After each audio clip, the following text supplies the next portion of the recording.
Hello everyone, स्वागत है आप लोगों का मेरे यूट्यूब चैनल सोशियोलॉजी वाला टच में।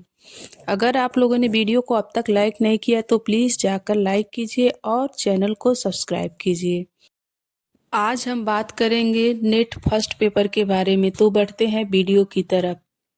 प्रश्न संख्या 1, भारत का राष्ट्रपति शपथ लेता है। ऑप्शन ए, भारत की प्रभुसत्ता और अखंडता को बनाए रखने की। ऑप्शन बी, भारत के संविधान में सत्यनिष्ठा और विश्वास की। ऑप्शन सी, देश के संविधान और कानून को बनाए रखने की। ऑप्शन डी, देश के संविधान और कानून को संरक्षित, सुरक्षित एवं प्रतिरक्षित करने की। तो इस सवाल का सही जवाब है ऑप्शन डी, देश के संविधान और कानून को संरक्षित, सुरक्षित एवं प्रतिरक्षित करने की। प्रश्न संख्या 2, डॉक्टर बी.आर. अम्बेडकर ने निम्नलिखित में से किसे भारतीय संविधान का हृदय और आत्मा कहा है? ऑप्शन ए, अभिव्यक्ति की स्वतंत्रता। ऑप्शन बी, समानता का अधिकार। ऑप्शन सी, धार्मिक स्वतंत्रता का अधिकार। ऑप्शन डी, संवैधानिक उपचारों का अधिकार। इस सवाल का सही जवाब है ऑप्शन डी, संवैधानिक उपचारों का अधिकार। प्रश्न संख्या 3, पूर्वता अधिपत्र वरीयता क्रम में लोकसभा अध्यक्ष किसके बाद आता है? ऑप्शन ए, राष्ट्रपति। ऑप्शन बी, उपराष्ट्रपति। ऑप्शन सी, प्रधानमंत्री। ऑप्शन डी, कैबिनेट मंत्री। इस सवाल का सही जवाब है ऑप्शन सी, प्रधानमंत्री। प्रश्न संख्या 4, केंद्रीय सूचना आयोग के बारे में निम्नलिखित में से कौन से कथन सत्य हैं? 1, केंद्रीय सूचना आयोग एक संवैधानिक निकाय है। 2, मुख्य सूचना आयुक्त तथा अन्य सूचना आयुक्तों की नियुक्ति भारत का राष्ट्रपति करता है। 3, आयोग अधिक से अधिक 25,000 का जुर्माना लगा सकता है। 4, वह गलती करने वाले अधिकारी को दंडित कर सकता है। कोट में से सही उत्तर का चयन कीजिए। ऑप्शन ए, सिर्फ 1 और 2। ऑप्शन बी, 1, 2 और 4। ऑप्शन सी, 1, 2 और 3। ऑप्शन डी, 2, 3 और 4। इस सवाल का सही जवाब है ऑप्शन सी, 1, 2 और 3। प्रश्न संख्या 5, निम्नलिखित में से कौन से कथन सही हैं? 1, भारत में 8 संघ शासित क्षेत्र हैं।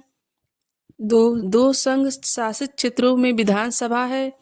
3, एक संघ शासित क्षेत्र का उच्च न्यायालय है। 4, एक संघ शासित क्षेत्र 2 राज्यों की राजधानी है। नीचे दिए गए कूट से सही उत्तर का चयन कीजिए। ऑप्शन ए, केवल 1 और 3। ऑप्शन बी, केवल 2 और 4।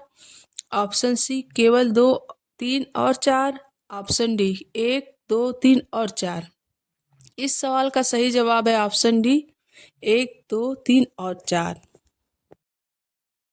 प्रश्न संख्या 6, 2 या 2 से अधिक राज्यों के बीच के विवाद पर निर्णय लेने की भारत के उच्चतम न्यायालय की शक्ति किस अधिकारिता के अंतर्गत आती है? ऑप्शन ए, परामर्शदायी अधिकारिता। ऑप्शन बी, अपीली अधिकारिता। ऑप्शन सी, मौलिक अधिकारिता। ऑप्शन डी, रीट अधिकारिता। इस सवाल का सही जवाब है ऑप्शन सी, मौलिक अधिकारिता। प्रश्न संख्या 7, विधि के विषय के रूप में शिक्षा किस सूची में आती है? ऑप्शन ए, संघीय सूची। ऑप्शन बी, राज्य सूची। ऑप्शन सी, समवर्ती सूची। ऑप्शन डी, अवशिष्ट शक्तियाँ। इस सवाल का सही जवाब है ऑप्शन सी, समवर्ती सूची। प्रश्न संख्या 8, निम्नलिखित में से कौन योजना आयोग का वास्तविक कार्यकारी मुखिया होता है? ऑप्शन ए, अध्यक्ष। ऑप्शन बी, उपाध्यक्ष। ऑप्शन सी, योजना राज्य मंत्री। ऑप्शन डी, सदस्य सचिव। इस सवाल का सही जवाब है ऑप्शन बी, उपाध्यक्ष। प्रश्न संख्या 9, मौलिक अधिकार के रूप में निजता का अधिकार निम्नलिखित में से किसमें अंतर्निहित है? ऑप्शन ए, स्वतंत्रता का अधिकार। ऑप्शन बी, जीवन और व्यक्तिगत स्वतंत्रता का अधिकार। ऑप्शन सी, समानता का अधिकार। ऑप्शन डी, शोषण के विरुद्ध अधिकार। इस सवाल का सही जवाब है ऑप्शन बी, जीवन और व्यक्तिगत स्वतंत्रता का अधिकार। प्रश्न संख्या 10, संसद के 2 सत्रों के बीच का अंतराल निम्नलिखित में से किससे अधिक नहीं होना चाहिए? ऑप्शन ए 3 माह, ऑप्शन बी 6 माह, ऑप्शन सी 4 माह, ऑप्शन डी 100 दिन। इस सवाल का सही जवाब है ऑप्शन बी 6 माह। प्रश्न संख्या 11। लोकसभा के संबंध में राष्ट्रपति को निम्नलिखित में से कौन सी शक्ति प्राप्त है? 1 बैठक बुलाना, 2 अनिश्चित काल के लिए स्थगित करना, 3 सत्रावसान, चौथा भंग करना। नीचे दिए गए कूट में से सही उत्तर का चयन कीजिए। ऑप्शन ए 1 और 4, ऑप्शन बी 1, 2 तथा 3, ऑप्शन सी 1, 3 तथा 4, ऑप्शन डी 1, 2, 3 तथा 4। इस सवाल का सही जवाब है ऑप्शन सी 1, 3 तथा 4। प्रश्न संख्या 12। संसद का सत्र निम्नांकित में से किसके द्वारा आहूत किया जाता है? ऑप्शन ए राष्ट्रपति द्वारा, ऑप्शन बी प्रधानमंत्री द्वारा, ऑप्शन सी लोकसभा का स्पीकर, ऑप्शन डी लोकसभा का स्पीकर व राज्यसभा का सभापति, ऑप्शन नहीं। इस सवाल का सही जवाब है ऑप्शन ए राष्ट्रपति द्वारा। प्रश्न संख्या 13। निम्नलिखित राज्यों में से किस राज्य की लोकसभा में सीटों की संख्या सर्वाधिक है? Option A Maharashtra, option B Rajasthan, option C Tamil Nadu, option D Paschim Bangal. इस सवाल का सही जवाब है ऑप्शन ए महाराष्ट्र। प्रश्न संख्या 14। लोकसभा के संबंध में निम्नलिखित में से कौन से कथन सही हैं? 1 संविधान में लोकसभा में सदस्यों की संख्या की सीमा तय की गई है।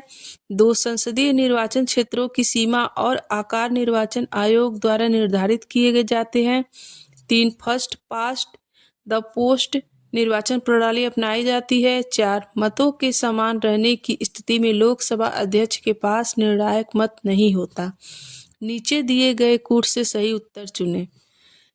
ऑप्शन ए 1 तथा 3, ऑप्शन बी 1, 2 तथा 3, ऑप्शन सी 1, 3 तथा 4, ऑप्शन डी 1, 2, 3 तथा 4। इस सवाल का सही जवाब है ऑप्शन ए 1 तथा 3। प्रश्न संख्या 15। एक राज्य के महाधिवक्ता का कार्यकाल होता है। ऑप्शन ए 4 वर्ष, ऑप्शन बी 5 वर्ष, ऑप्शन सी 6 वर्ष अथवा 65 वर्ष की आयु जो भी पहले हो, ऑप्शन डी निर्धारित नहीं है। इस सही सवाल का जवाब है ऑप्शन डी निर्धारित नहीं है। प्रश्न संख्या 16। संविधान में एक मद के रूप में लोक व्यवस्था निम्नलिखित में से किसमें आती है? ऑप्शन ए संघ सूची में, ऑप्शन बी राज्य सूची में, ऑप्शन सी समवर्ती सूची में, ऑप्शन डी अवशिष्ट शक्तियों में। इस सवाल का सही जवाब है ऑप्शन बी राज्य सूची में। प्रश्न संख्या 17। नीति आयोग के संबंध में निम्नलिखित में से कौन से कथन सही है? 1 यह एक संवैधानिक निकाय है, दूसरा यह एक संविधिक निकाय है, तीसरा यह न तो संवैधानिक निकाय और न ही संविधिक निकाय है, चौथा यह एक चिंतन कोष थिंक टैंक है। नीचे दिए गए कूट से सही उत्तर चुनें। ऑप्शन ए 1 तथा 4, ऑप्शन बी 2 तथा 4, ऑप्शन सी 3 तथा 4, ऑप्शन डी 2, 3 तथा 4। इस सवाल का सही जवाब है ऑप्शन सी 3 तथा 4। प्रश्न संख्या 18। निम्नलिखित में से कौन से मूल मौलिक कर्तव्य हैं? 1 राष्ट्रीय ध्वज का सम्मान, 2 प्राकृतिक पर्यावरण की रक्षा और उसमें सुधार, 3 माता पिता द्वारा अपने बच्चे को शिक्षा के अवसर प्रदान करना, 4 राष्ट्रीय महत्व के स्मारकों और स्थलों की सुरक्षा करना। नीचे दिए गए कूट से उत्तर का चयन करें। ए 1, 2 तथा 3, बी 1, 2 तथा 4, सी 1, 3 तथा 4, डी 1, 2, 3 तथा 4। इस सवाल का सही जवाब है प्रश्न संख्या 19। भारतीय राजनीतिक व्यवस्था के संबंध में निम्नलिखित में से कौन सा कथन सही है? 1 राष्ट्रपति राज्याध्यक्ष और शासनाध्यक्ष दोनों है, दूसरा संसद सर्वोच्च है, तीसरा उच्चतम न्यायालय संविधान का संरक्षक है, चौथा राज्य के नीति निर्देशक तत्व वाद योग्य है। नीचे दिए गए कूट से सही उत्तर का चयन करें। ऑप्शन ए 1, 2, 3 तथा 4, ऑप्शन बी 2, 3 तथा 4, ऑप्शन सी 2 तथा 3, ऑप्शन डी केवल 3। इस सवाल का सही जवाब है केवल 3। नीचे दिए गए कूट से सही उत्तर का चयन करें। ऑप्शन ए 1, 2, 3 तथा 4, ऑप्शन बी 2, 3 तथा 4, ऑप्शन सी 2 तथा 3, ऑप्शन डी केवल 3। इस सवाल का सही जवाब है केवल 3। प्रश्न संख्या 20, राष्ट्रीय न्यायिक नियुक्ति आयोग को निम्नलिखित में से किसने असंवैधानिक घोषित किया? ऑप्शन ए भारत के उच्चतम न्यायालय ने, ऑप्शन बी उच्च न्यायालय ने, ऑप्शन सी उच्च न्यायालय और उच्चतम न्यायालय दोनों ने, ऑप्शन डी भारत के राष्ट्रपति ने। इस सवाल का सही जवाब है ऑप्शन ए भारत के उच्चतम न्यायालय ने। हेलो एवरीवन, उम्मीद करती हूँ और वीडियो को शेयर भी कीजिए ताकि और भी छात्र हमसे जुड़ सके। प्लीज़ वीडियो को लाइक और चैनल को सब्सक्राइब करें।